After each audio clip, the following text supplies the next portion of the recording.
Hello, everybody. Angela Freebird here, your primal hummingbird. Coming at you a little late, but I'm like, let's go for it for the weekend. We've got a new moon in Aries. And for those of you that are not like, I want to hear all about astrology, that's fine. No problem. Um, Translation, there's going to be a little bit of a gas pedal and brake. So let's dive in. And I am going to speak a little astrology and then I'm going to translate. So hopefully you find this helpful, which is the whole point. I'm calling this new moon All Systems Go, and the clarity will come later. Okay. For so long, I had this quote in my office at my gym when I owned my own personal training gym.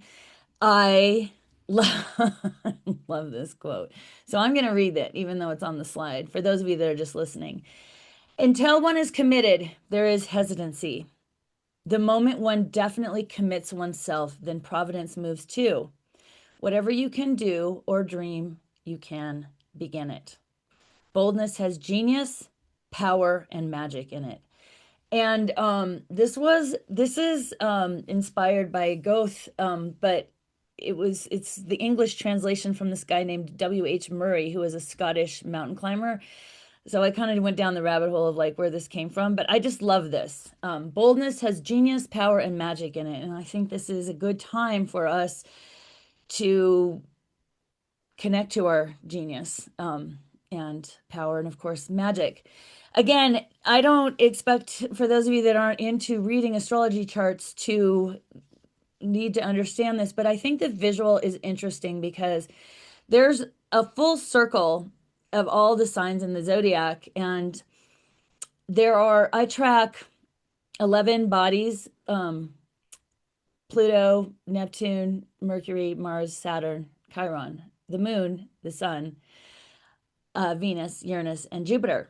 So usually, and I didn't put a slide in for this, but usually they're kind of all over the place.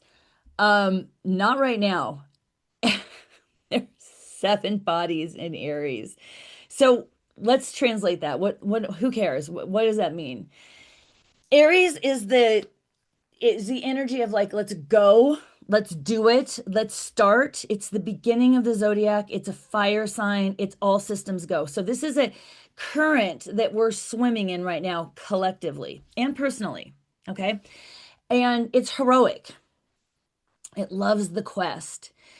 There's also a shadow, right? So all of the archetypal energies that we are working with this in as humans have a shadow side, and the shadow side of Aries is it's obnoxious. It doesn't make plans. It's like let's just do something over nothing. It doesn't want to pause. It's really about itself. What do I want? I'm going after it. One of the astrologers that I love listening to, Stephen Forrest, he talks about there's 2 dogs and 1 bone, and he does this great lecture where like that's not actually a bad thing, but it can be if everybody's doing that all the time, which is why we, on the opposite side of the zodiac, have Libra, which is about balancing, and we're not going to do Libra today, but we need both. So that's the energy that we're swimming in right now. So new moons are a beginning, and this is like because it's Aries and Aries is the beginning, this is like a big fresh start, completely infused with all of that bold, courageous, heroic energy. So if you feel called, this is a really good time to put your sail up on the sailboat, right? Just to catch some of this energy. Do you have to? No. Do you have to be intentional about the way you live your life? Of course not. I think it's a good idea. I think it feels better. I think it makes you feel like you have more power when you're working with some of these things. It's not like the Aries is doing this to us. It's just, it's just this, it's like the weather doing this to us, right? It's the weather. So there's a breeze, or actually probably more like some of us, it's going to feel like a hurricane, but strategically start to put up your sail there's an energy for that right now. There's also an energy going along with like you're navigating and possibly into unknown places. I mean, we collectively undoubtedly are in, the unknown. So again, I've got some other videos out there about how to connect to, coming back to yourself, and I will continue to put that work out in the world. But it is like, so this is kind of the energy of like, well, what's the first step? That boldness. Now, here's the paradox, and this is why I wanted to do this video, even though the new moon was a few hours ago. Prepare for delays. So, without getting into all the technicalities of the astrology part, there is a part of this new moon that is anti Aries. It's play the long game. And that is because Saturn is in the mix. Now, again, Saturn can be aligned with the energy of the strategist, the limiter. Saturn is an earth god. It's about embracing limits. So everybody loves Saturn, right? Give me some limits. That sounds amazing. Saturn, though, is about the long game. And Saturn is about like what is logistically possible. Aries is like, let's do something over nothing. And Saturn is also in Aries saying, hey, hey, woo, no, no, no, no, no, no, no, logistics matter. So, why is this important and how is this helpful? If you could be one of us that has some pretty strong cardinal energy, Aries, Cancer, Libra, Capricorn, or you know someone that has that, and you don't even have to know that they have that. You'll just feel it because there's this sense of like, oh, I just want to do it, but I don't know if I can. And oh my God, and okay, I'm just gonna go get my Cheetos out of the cupboard and sit on the couch. Or I'm gonna just, take 18 steps and then get super frustrated that I don't get what I want. So there's a feeling collectively and can be really pretty strong for some of us personally, um that is this like gas pedal brake, or both, right? And that doesn't feel great. So even if that's not you, you might know someone that's experiencing that. It's the exact same slide. What the energy, in my opinion, and what's helpful is just like connecting to how can you be willing to take a little more time. The other way that I'll work with Aries energy is where can I redirect that frustration? I'm not getting where I want to go in this area, but I can go to the gym and throw the slam ball around.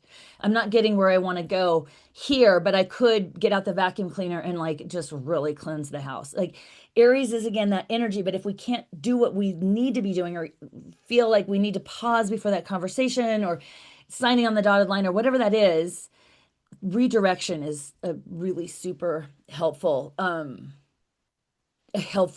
strategy with Aries energy. Saturn wants you to embrace your limits. You do not, it is so annoying. We do not have unlimited energy, resources, no matter what. And without embracing the limits, we burn out, right? And have health consequences or financial consequences or emotional consequences, or the people that love us suffer the consequences from us just burning out. So embracing your limits. I have a lot to say on that. I don't have like one practical strategy because everyone has different relationship with this, but wherever that, I'm pretty sure you can come up with some like, oh yeah, okay. I'm Gen X. We do not like limits. I don't think most people do, but we're like, no, no, I've got this. Oh my God. Till we're brought to our knees and we're sick for a week. Okay. The other practical piece of advice around this weekend, around today, around this beginning is just to stay in your lane because there are a lot of people that are like gonna be in the shadow side of Aries. There's just too much of it to not be shadowy. And so, how can you insulate yourself from those that are maybe not redirecting the energy appropriately? And it's like, who are we to say what's appropriate and not? But there is there is where you trample on other people and where you just, so stay in your lane. Yeah, lots to say on that. So specifically for me today, I did a really sweet little card pull that felt really intentional and I felt like I was connecting to this energy. I'm not going to go through that here in this video, but if you hit the QR code, if you're interested, I put it into a PDF. You're more than welcome to, it's free. It's just, if that calls to you, scan that and you should be able to download it. There's no nothing. You don't have to put your email in. There's nothing, nothing, nothing. It's just free. So hopefully that's helpful to someone who watches this. Oops. And then here's my last slide of the day. I do the astrological weather through a WhatsApp text. It's free. I love it. I not everyone listens all the time because I can be a little bit verbose sometimes, but it's basically like this. It's talking about like this is what's happening. Here are some ideas on how to apply this. It's not like, and then Mars was moving in with is making, moving into a conjunction with Saturn, and it's the ruler. And I do a little teeny bit of that, but more importantly, I'm really committed to like, and this is how you could possibly apply it today. Because I just think the astrological weather is amazing and I think it's a cool tool and it's helped me so much. The other thing that's helped me so much is, really understanding my own archetypal nature. I've found more self-acceptance than I've ever been able to connect to. And part of it's because I'm just getting old, which is fine. Not all of it's fine, but that part of it's awesome.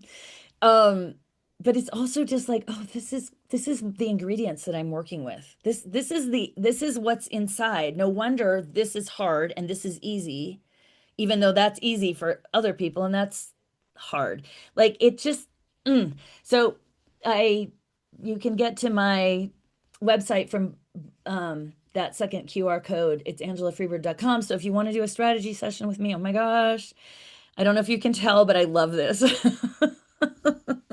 And I can make it as user-friendly, non-astrological as it needs to be. That has been the focus that has been this, I'm in my fifth, well, I'm starting my sixth serious year of studying astrology. And by studying, I mean obsessively, like living astrology. And this last 11 months, I've been working with a coach named KJ Hawkwood, and she is an archetypal astrologer, and it's all about the translation as opposed to getting someone to be more fluent with astrology. So um, I've really loved it. I'm continuing my work with her. And it's just, I think it's opening the door to people that don't want to learn astrology. Just like I don't really want to learn how to fix my car. I just want to be able to take it in and have a trustworthy person that'll be like, this is what you need to do. Or, you get what I'm saying. So we don't all want to speak this language, but I do, and I love to translate it. Okay. Thanks for watching. There'll be more soon. Happy New Moon Day.